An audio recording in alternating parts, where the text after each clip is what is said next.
My name is Jessica Miller, and I'm 34 years old. I live in a quiet suburban neighborhood in Dallas, Texas, with my 10-year-old son, Ethan. I work full-time as a marketing manager at a small firm downtown. And while I love my job, the balancing act between work and motherhood is always a struggle. When I first met my husband, Mark, everything felt like it was falling into place.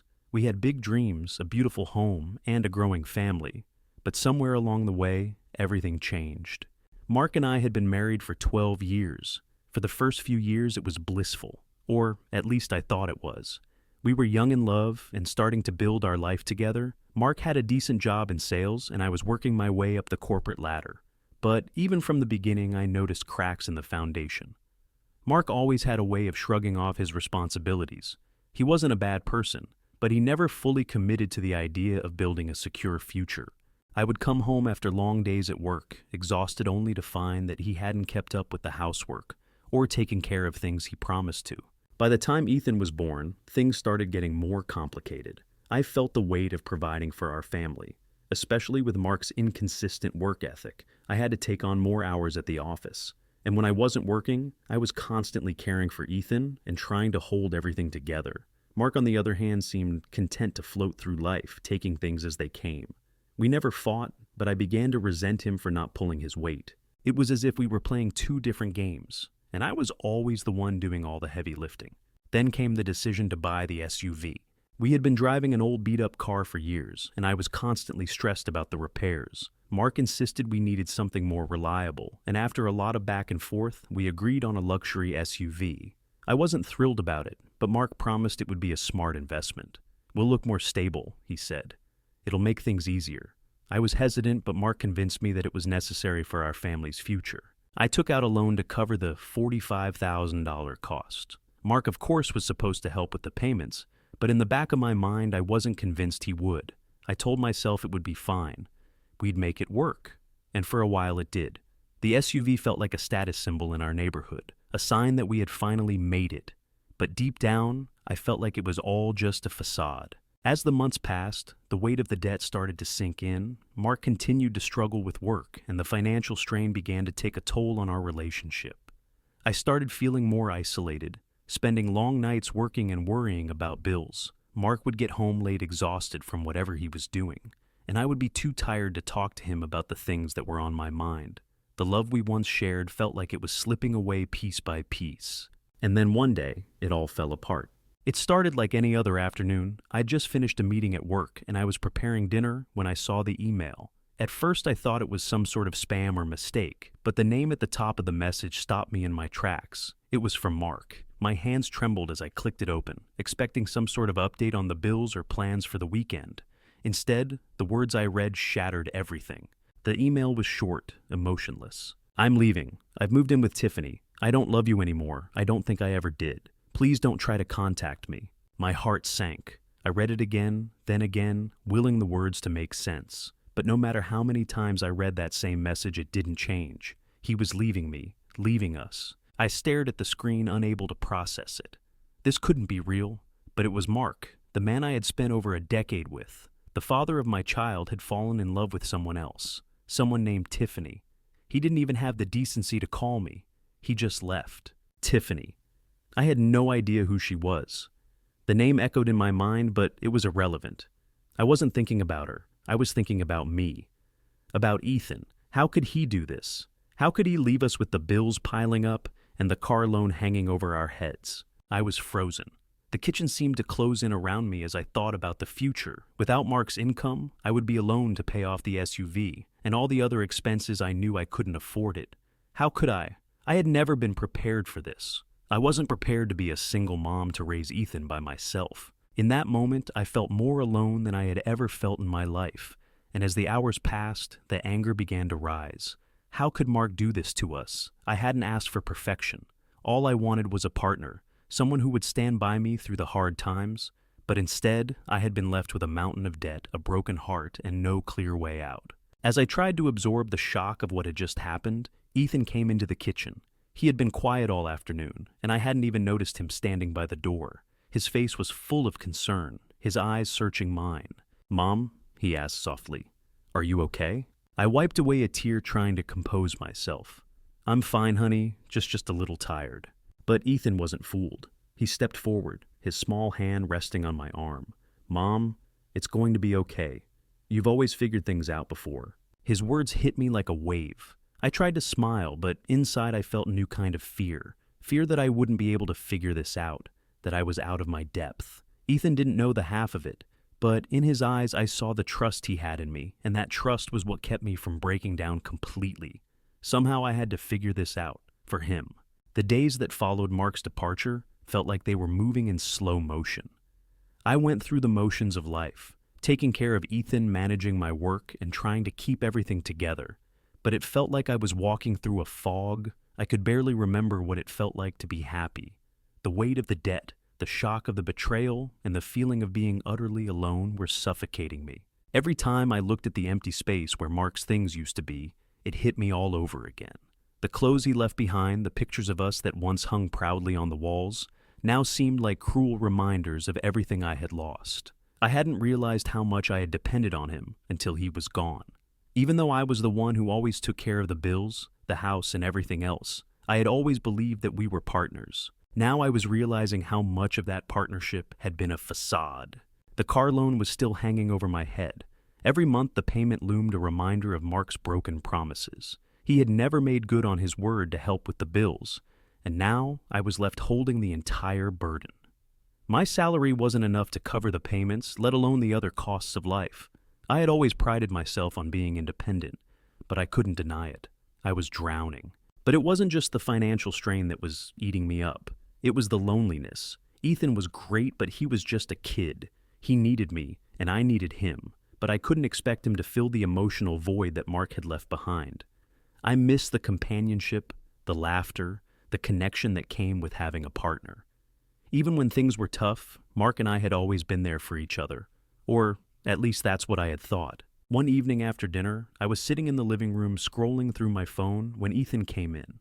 He had this look on his face, a mixture of curiosity and concern. He had been acting strange lately, almost too quiet for his age, as if he was processing something that I didn't fully understand. "Mom," he said, his voice small, "can I talk to you about something?" I looked up from my phone, my mind still foggy from the exhaustion. "Of course, honey. What's on your mind?" He hesitated for a moment, then sat down next to me on the couch. "I've been thinking a lot about Dad and you." My heart tightened in my chest. I had tried to shield Ethan from the worst of it, but it seemed like he could sense the underlying tension.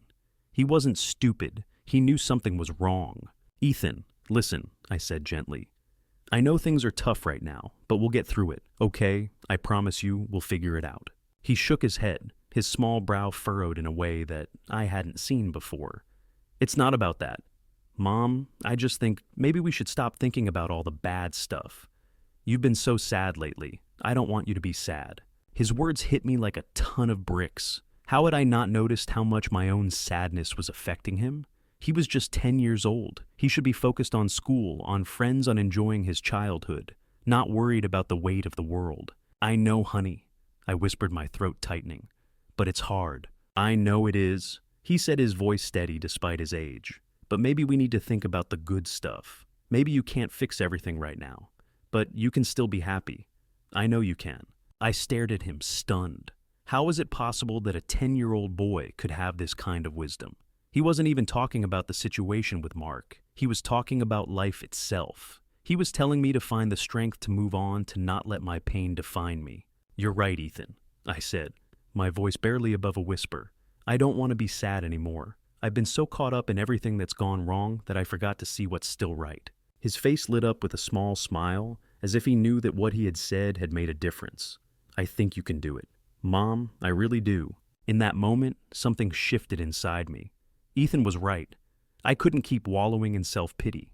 Yes, Mark had left me, and yes, I was carrying a huge load of debt, but I still had a life to live. I still had Ethan. And if there was one thing I knew for sure, it was that I wasn't going to let my son grow up in a house filled with constant negativity. I owed it to him to be strong, to show him that no matter how bad things got, we could still choose how we responded. The next day, I decided to take action. I couldn't change the past, but I could start rebuilding. I made a plan. First, I would sit down with a financial advisor to figure out how to handle the debt. I would start looking for a second job if I needed to. I didn't care how long it took. I would make sure we were financially stable again. And I would make sure Ethan knew that his mom was not going to let this break her. But it wasn't just about the financial aspect. It was about reclaiming my own life. I realized that in trying to hold everything together for so long, I had lost myself. I had been so focused on Mark, on our relationship, on keeping everything running smoothly, that I had forgotten what it felt like to focus on my own happiness. So I began to make little changes. I started going to the gym again, something I hadn't done in years. I made a commitment to myself to take time for the things that made me happy, whether it was reading a book, going for a walk, or just having a cup of coffee in peace. It wasn't much, but it was a start. I was slowly rediscovering the woman I used to be, the woman who was strong, independent, and capable. Ethan's words had given me the spark I needed to start over. They had reminded me that no matter how tough things got, I had the power to change my own story. And as I looked at my son, I realized that he wasn't just my child. He was my inspiration. He had been the one to give me the wake-up call I so desperately needed. As the weeks went on, it became clear that moving forward wasn't going to be as simple as I had hoped. The emotional weight of Mark's departure continued to hang over me, and despite my best efforts to focus on the positives, there were days when it felt like everything was closing in. My energy was drained, my mind was a whirlwind of thoughts, and my health was beginning to suffer. At first, I didn't want to acknowledge it. I kept pushing myself, telling myself that I had to be strong for Ethan. But as the days bled into weeks, I started feeling like a shadow of myself. The exhaustion was no longer just physical. It was mental and emotional. Too, I couldn't concentrate at work. I struggled to get out of bed in the morning, and simple tasks that used to be second nature now felt like monumental challenges. One night after another, long day of trying to juggle work bills and parenting, I found myself staring blankly at the TV, the glow of the screen offering no comfort. I had barely touched my dinner, and Ethan was already in bed, his small, innocent face buried in his pillow. I wondered how much he was truly aware of my struggles. I didn't want him to worry, but I couldn't keep pretending that everything was okay. It was then that I realized I hadn't taken a moment to care for myself. I hadn't made time for my own well-being, not mentally or physically. I wasn't sleeping well, and I couldn't remember the last time I had a proper meal. My body ached constantly as though the weight of everything I was carrying was manifesting physically.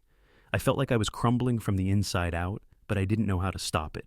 The following morning, I woke up with a dull headache that seemed to follow me all day. I couldn't focus on anything.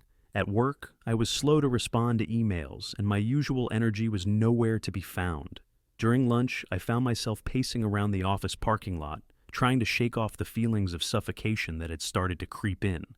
I realized I hadn't been taking deep breaths in days. I hadn't been taking care of myself in any way that mattered. That afternoon, my boss called me into her office. She was a no-nonsense woman, always direct but fair, and I knew she was someone I could trust. As I sat down across from her, she didn't waste any time. "Jessica," she said, her voice kind but firm. "I need you to take a break." I blinked, confused. "What do you mean?" "I mean it," she said, leaning forward. "You've been pushing yourself too hard. You're barely here mentally, and I can see it. I know you've had a lot going on personally, but I'm worried about you. You need time to recharge, or you're going to burn out." I sat back in my chair. Surprised, I had thought I was doing a good job of hiding my struggles, but apparently it was clear to others.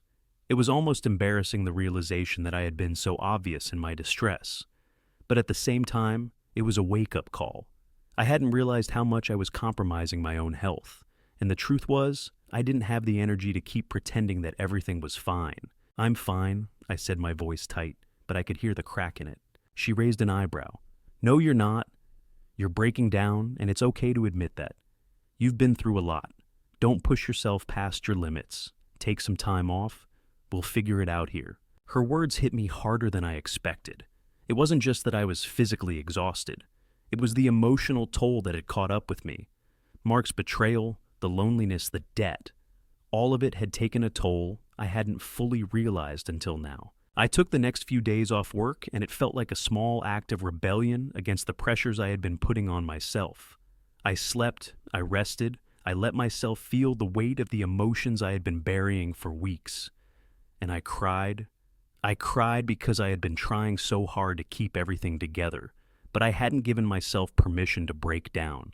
I realized that taking care of my health, both mental and physical, was just as important as taking care of the bills, my son, or anything else. But it wasn't easy. The emotional toll of the past few months kept haunting me. I couldn't stop thinking about how Mark had left without a word, how he had walked out on our family, how he had abandoned everything we had built together. Every time I let my guard down, the anger and resentment would rise to the surface, and I would feel a rush of emotions that left me feeling even more drained. I also started seeing a therapist. It wasn't something I'd ever considered before, but I had reached a point where I realized I couldn't do this alone. Talking to someone who wasn't directly involved in my life gave me a sense of perspective I hadn't had before. It was therapeutic to just speak openly about my feelings of betrayal, confusion, and loss. Through therapy, I learned that my emotional struggles were compounded by the sense of betrayal I had been carrying.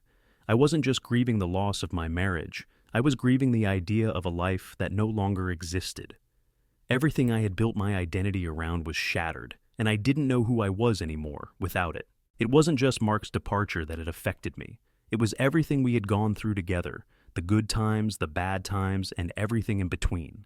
And now I was left to rebuild not just financially, but emotionally. Even though therapy helped, it didn't fix everything. The sadness still lingered, and there were days when I felt like I was drowning. I had moments of doubt, questioning if I would ever truly be okay. But slowly I started to feel the fog lifting. The more I took care of myself, the more I started to realize that I wasn't just surviving. I was beginning to heal. It wasn't an overnight transformation, and it wasn't always linear. Some days were better than others, and there were still moments where the grief and the exhaustion would hit me like a ton of bricks. But I was beginning to understand that healing was a process, and I wasn't in this alone. I had Ethan, my friends, and the strength to keep moving forward. The weight of the financial burden hit harder than I ever expected. At first, it seemed like something I could handle, a temporary challenge, something that would get easier with time. But as the months dragged on, it became clear that the mountain of debt Mark had left behind wasn't something I could just ignore or push through. It was like a shadow hanging over every decision I made, every move I took. Mark's departure had left me not only emotionally shattered, but financially stranded. He had made the decision to leave without telling me, and in doing so, he had left me with a significant amount of debt. The result of bad investments, missed payments, and the extravagant lifestyle we had lived. What hurt even more was how easy it had been for him to walk away, leaving me to pick up the pieces while he sailed off into his new life with his girlfriend. I hadn't realized just how deep the financial hole was until I started going through our bills and bank statements. There were credit card debts, loans, car payments, and the mortgage Mark had always taken care of. The financial side of things, I trusted him to handle that part of our lives, and I focused on the home and Ethan. But now I was left holding the bag, and it felt overwhelming. I remember sitting at the kitchen table one evening, going through the pile of bills. The numbers on each statement seemed to blur together, and I felt my chest tighten with anxiety. How was I going to pay for this? How could I possibly keep up with all these payments? It was a sinking feeling, as if I were watching my life unravel in front of me, piece by piece. I hadn't expected Mark to leave so abruptly. I thought at the very least he would help me with the bills, or at least give me time to figure things out. But he didn't. There were no discussions about how we would handle the finances. He didn't leave a note or even a clear explanation. It was just as though he had vanished, and I was left with everything he had left behind. The first few weeks were the hardest. I tried to cut back on every expense, but no matter how much I scrimped, it never seemed enough. The bills kept coming in, the debts kept piling up, and I felt more and more like I was drowning. It wasn't just the credit cards or loans, it was everything. The house needed repairs. The car broke down, and Ethan had his own needs. I couldn't afford to ignore any of it, but it felt like I couldn't afford to fix any of it either. One day, I had to go to the bank to withdraw some money for groceries. When I checked my account balance, I was hit with another wave of anxiety. There was barely enough to cover the essentials I had been living, paycheck to paycheck for months, and I was starting to feel like I couldn't keep up anymore. I wanted to scream, to throw my hands up in frustration, but instead, I just stood there in line, feeling the weight of the reality crashing down on me. I had to make some tough decisions. Do I pay the electric bill or buy groceries? Do I sacrifice Ethan's extracurricular activities so that we can afford to keep the house? There were no easy answers. Every choice felt like a trade-off, and every time I paid one bill, another one seemed to pop up in its place. The constant cycle of debt was exhausting mentally and emotionally. That was when I decided I had to do something. Something drastic. I couldn't let myself get buried under the debt, and I couldn't let Ethan see me struggle like this. I had to fight my way out of this mess no matter how difficult it was. So I started reaching out for help. I called a financial advisor, someone who could help me navigate this new reality. I needed a plan, a way to get on top of the situation, and I wasn't going to do it alone. The financial advisor's first advice was to assess everything I owed. It was a sobering moment sitting down with someone who had no emotional attachment to the situation. The numbers were laid bare, and I could see just how much Mark had left behind. I had no idea how I was going to pay it all off, but the first step was understanding where I stood. We made a budget, a strict one, and began prioritizing my debts. The mortgage was the biggest, and it was non-negotiable. But the credit cards, the personal loans, the car payments, those were things I could negotiate. Over the course of the next few months, I worked with the creditors cutting deals where I could and pushing for extensions where possible. It wasn't easy, and it didn't come without its own stress and anxiety, but I was making progress. Still, it wasn't enough. I had to think outside the box. I started looking for ways to increase my income, taking on freelance jobs whenever I could. I also sold some of the things Mark had left behind. Things I didn't need, things that had sentimental value, but no real worth. It felt like a constant struggle to stay afloat, and some days I thought about giving up. But then I would remember Ethan's face, how he relied on me to keep things together. I couldn't fail him. It wasn't just the money that was weighing on me, though. It was the emotional toll of it all. Every time I had to put my foot down with a creditor or deny myself something I wanted, it felt like I was losing a piece of myself. The shame of not being able to keep up with bills. The guilt of not being able to provide the life I wanted for Ethan, it was crushing. But slowly I began to adjust. I learned to live more frugally, to be more resourceful. And despite the challenges, I started to see the light at the end of the tunnel. It wasn't easy and it wasn't quick, but I was making progress. Little by little, I began to chip away at the debt, and slowly the constant weight that had been pressing down on me started to lift. In the end, the financial crisis didn't just teach me about money. It taught me about resilience. It taught me that even in the darkest times, there is a way out if you are willing to fight for it. It wasn't a quick fix, and it wasn't always easy, but every step forward, no matter how small, was one step closer to freedom. Just when I thought I was running out of options, when every day felt like a constant uphill battle, it was Ethan, my 10-year-old son, who unexpectedly turned everything around. It was a Saturday afternoon, and we were sitting in the living room of our small apartment, the silence in the air almost as heavy as the financial burden I was carrying. I was trying to figure out how I was going to pay the next round of bills, when Ethan, who had been unusually quiet for the past hour, suddenly broke the silence with a question. "Mom, why don't we start a YouTube channel?" he asked, looking up from his tablet, his big blue eyes wide with curiosity. I blinked momentarily, thrown off by the question. "A YouTube channel? For what, sweetie?" Ethan shrugged his hands, still tapping away at the screen. "Well, you know you're always talking about how we don't have enough money for things. What if we made money from something fun? Like people could watch us do stuff, and we could earn money from it. I've seen some people on YouTube make money by just playing games." I chuckled softly, but inside I felt a rush of emotions. I was touched that Ethan had been thinking about ways to help, but a part of me also felt overwhelmed by the thought of starting something new, especially when everything else in my life felt like it was already spiraling out of control.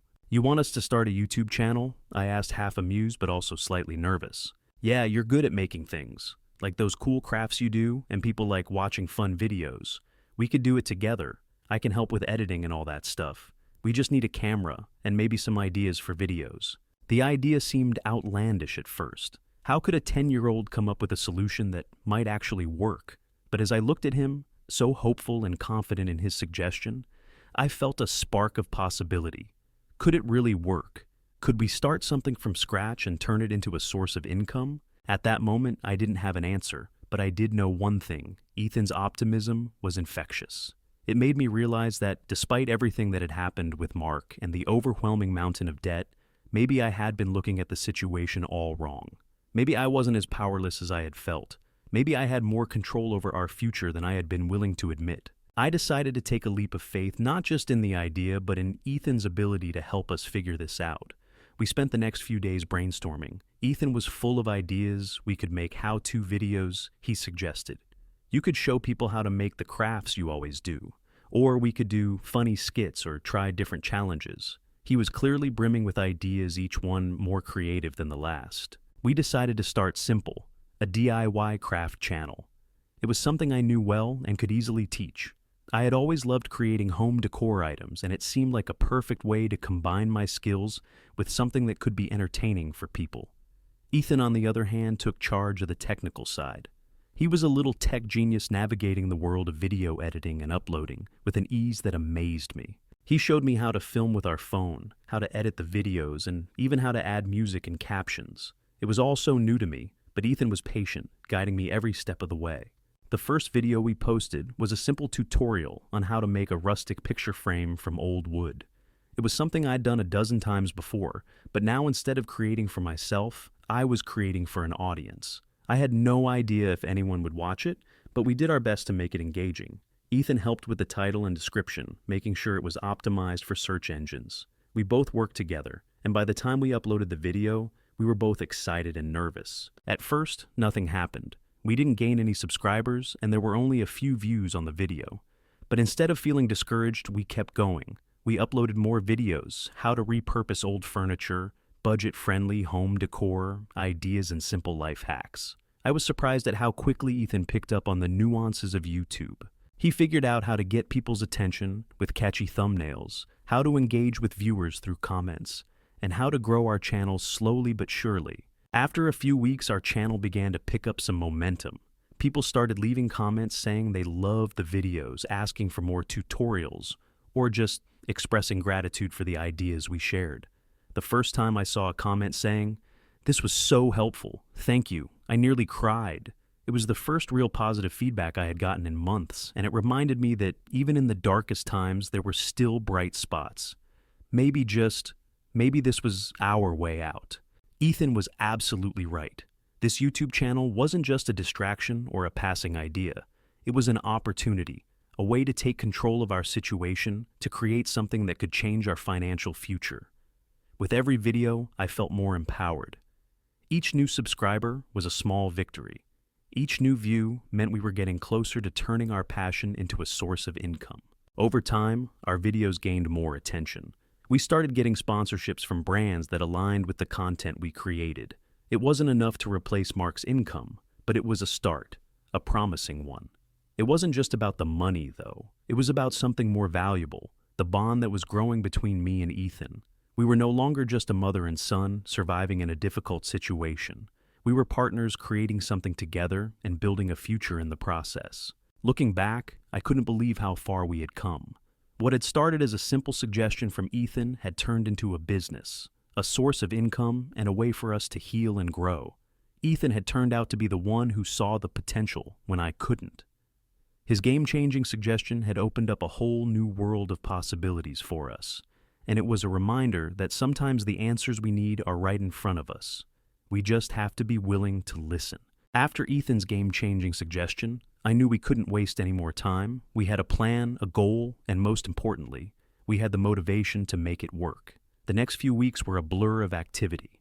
The weight of the debt was still looming over me, but now there was a glimmer of hope. I couldn't let this opportunity slip away. Ethan and I were in this together, and together we were going to make our dream a reality. The first step was to establish a schedule. We couldn't just upload videos when we felt like it. If we wanted to build an audience, we needed consistency. I started dedicating a few hours every day to planning content, filming, and editing. At first, I thought we would run out of ideas quickly, but with Ethan's creativity and my crafting skills, the ideas kept coming. It was exhilarating to see our small YouTube channel grow from just a few views to hundreds, then thousands. I knew we needed to step up our game. If we were going to compete in a saturated market, I spent hours researching popular DIY channels, learning about the best practices for video production, and how to engage with an audience. Ethan became the mastermind behind the technical side of things, while I focused on creating the content. We made sure our videos were well edited, visually appealing, and had clear, easy-to-follow instructions. But there was something more that I realized we needed: a personal touch. People didn't just want to learn how to make crafts. They wanted to connect with us, to see the faces behind the videos. We started to incorporate more of our personalities into the content. I shared snippets of our lives, opening up about the challenges we were facing and how this YouTube journey was helping us heal. I could see that people responded to our authenticity. It wasn't just about the crafts anymore. It was about our story, our resilience, and our bond as mother and son. As our channel gained more attention, I began receiving messages from viewers thanking us for inspiring them. One comment in particular stuck with me. "I'm going through a tough time right now, but your videos make me feel like I can do anything. Thank you for showing me that there's hope." I didn't realize how much power our story had and how much it resonated with people who were facing their own struggles. We also took action in other ways. We began collaborating with other YouTubers, sharing tips and tricks with each other, and supporting one another's channels. The YouTube community wasn't just about competition. It was about helping each other grow. With every collaboration we gained new subscribers, and with every new video, we refined our approach. But it wasn't always smooth sailing. There were nights when I felt completely exhausted, when I doubted whether it was all worth it. There were moments when I questioned if we were doing enough, if we were pushing ourselves hard enough. It was difficult to juggle this new venture with the rest of my responsibilities, like managing the household, dealing with the bills, and taking care of Ethan. But every time I felt like giving up, I reminded myself of why we were doing this. I couldn't let the debts and setbacks define us. I had to keep pushing forward for Ethan, for our future. The turning point came when one of our videos went viral. It was a simple tutorial on how to create a decorative wreath for the front door using inexpensive materials. The video was picked up by a larger DIY community, and suddenly we had thousands of new subscribers. It felt surreal. Overnight, we went from struggling to get noticed to being flooded with messages, requests for collaborations, and even offers from companies wanting to sponsor our channel. It was like a dream come true. We took immediate action. We reached out to the brands that were interested in working with us, negotiating partnerships that would not only bring in revenue but also increase our credibility within the DIY community. I was amazed at how quickly everything was falling into place. It wasn't just about making money. It was about building something lasting, something that would provide for us long term. We had gone from being at the mercy of circumstances to being in control of our own destiny. With the additional income from brand deals, our financial situation started to improve. We were able to pay off some of the smaller debts, and while we weren't out of the woods yet, we were finally making progress. The pressure that had once consumed me started to ease. For the first time in months, I could breathe. But taking action didn't stop there. I knew we had to continue growing and adapting if we wanted to sustain our success. Ethan and I began brainstorming new ideas to diversify our content. We started a weekly series where we answered viewer questions, showcasing different ways to use the DIY projects in everyday life. We also began hosting live streams, engaging directly with our audience in real time. It was during one of these live streams that something incredible happened. A viewer from a large home improvement brand reached out to us offering a sponsorship deal that would provide a significant amount of funding for our channel. I remember feeling my heart race as I read the email. This was the big break we had been waiting for. We carefully reviewed the offer and negotiated the terms and agreed to move forward. The sponsorship deal was a game changer. It not only gave us financial stability, but it also provided us with the resources to take our channel to the next level. With this newfound financial backing, we were able to invest in better equipment, hire a professional to help with editing, and even start offering exclusive content for our most loyal subscribers. The YouTube channel had become more than just a hobby. It had turned into a business. We were officially entrepreneurs. Looking back, I couldn't help but marvel at how far we had come. It had started with a simple idea, a suggestion from Ethan that seemed so unlikely at the time. But through hard work, determination, and the unwavering support of my son, we had created something meaningful. It wasn't just the money that mattered. It was the sense of purpose and the knowledge that we had taken control of our lives again. In the process, I had learned something invaluable. Taking action is the key to turning dreams into reality. It's easy to get caught up in doubt, in fear, in the uncertainty of what could happen. But it's only when you take that first step, no matter how small, that things start to change. Ethan had shown me that, and in doing so, he had transformed our lives in ways I never could have imagined. The euphoria of our newfound success didn't last forever. Life has a way of throwing curveballs when you least expect it. Just when we thought we had it all figured out, the reality of our situation came crashing down again. It started with an unexpected phone call. Late one evening, I had just finished editing a new DIY video for our channel and was about to settle into bed when my phone buzzed. It was a call from an unfamiliar number, and my heart sank before I even picked it up. "Hello," I answered, trying to sound calm though my voice betrayed me. "Mrs. Thompson, this is Jennifer from the law firm of Edwards and Marks. I'm calling regarding your outstanding debts. Our clients have decided to proceed with legal action against you." The words hit me like a punch to the stomach. For months, I had been doing everything I could to pay down our debt. The money from the YouTube channel had helped, but not nearly enough to cover the massive amount we owed. Despite our success on YouTube, there were still creditors who were relentless in their pursuit of what we owed. I tried to explain that we were making progress, that things were getting better, but Jennifer wasn't interested in hearing it. She told me that unless we made a significant payment soon, they would be forced to take the matter to court.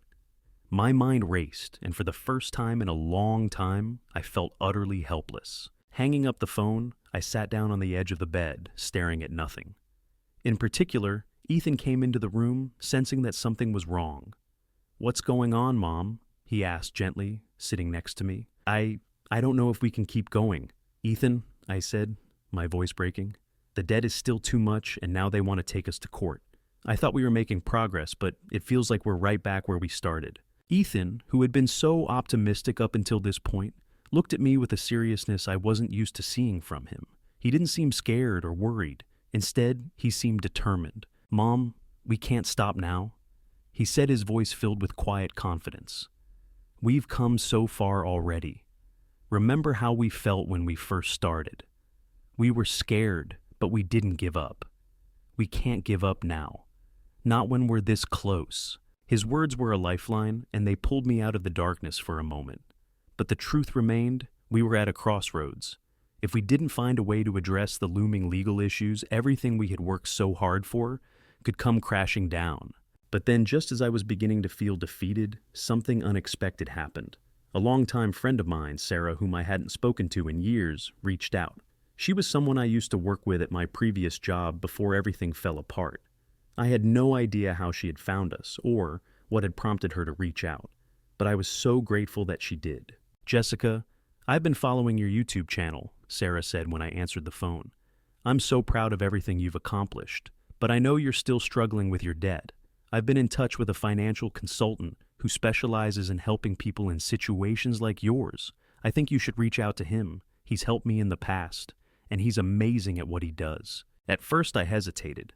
It felt like one more thing I didn't have the energy to tackle, but something about Sarah's sincerity and the promise of help gave me a sense of hope. I hadn't felt in a while. I decided to make the call. That's when I met Henry Miller, a financial consultant with a reputation for turning people's financial lives around. He listened to my story without judgment, and for the first time, someone seemed to truly understand the weight of the burden I was carrying. He didn't promise me a miracle, but he did offer a plan. A structured repayment strategy that would allow me to pay off my debts while keeping the business afloat. The process wasn't easy, and it certainly wasn't quick, but for the first time in months, I felt like there was a real path forward. Henry helped me negotiate with the creditors, and within a few weeks, I was able to reach a settlement that significantly reduced what we owed. The pressure started to lift, and slowly but surely, the storm began to clear. With that weight off my shoulders, I could finally focus on what really mattered, growing our YouTube channel and building something sustainable for Ethan and me.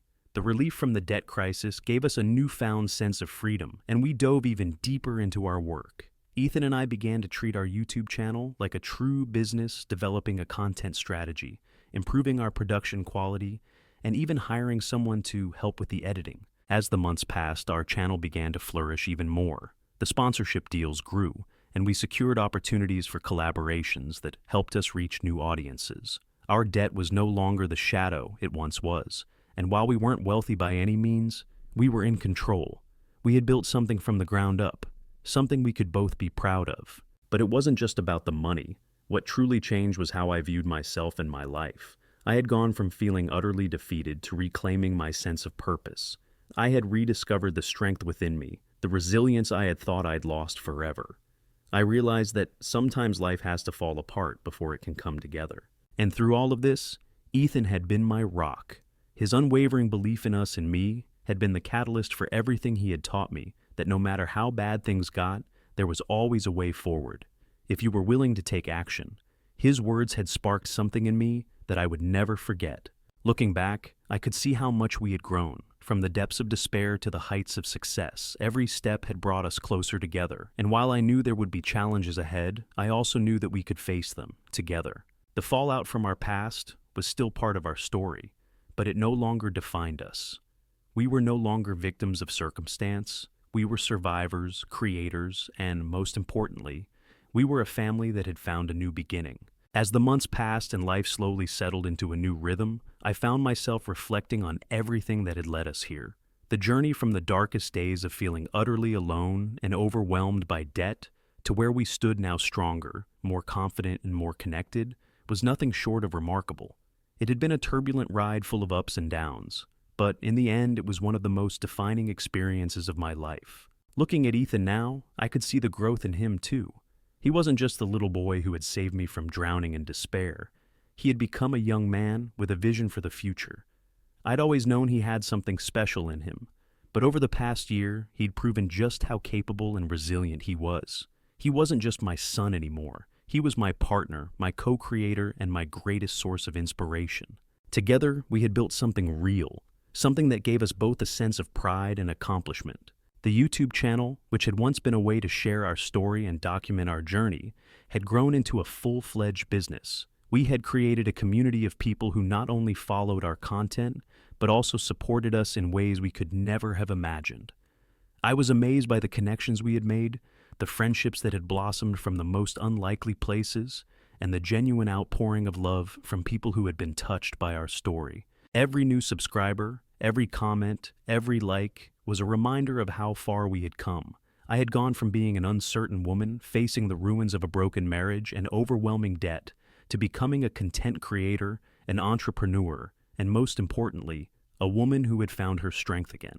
The journey had changed me, and as I looked back, I knew that it had been worth every single challenge. Of course not. Everything was perfect. The financial strain that had plagued us was still something I carried with me, though it was no longer a crushing weight. There were still days when the bills came in faster than we could pay them, or when the stress of running a business felt like too much to handle. But we had learned to weather those storms, knowing that as long as we kept moving forward, we would eventually make it through. But the real lesson of all of this wasn't just about overcoming financial hardship or rebuilding a business. It was about rediscovering who I was, what I was capable of, and how powerful it was to keep going, even when the odds seemed insurmountable.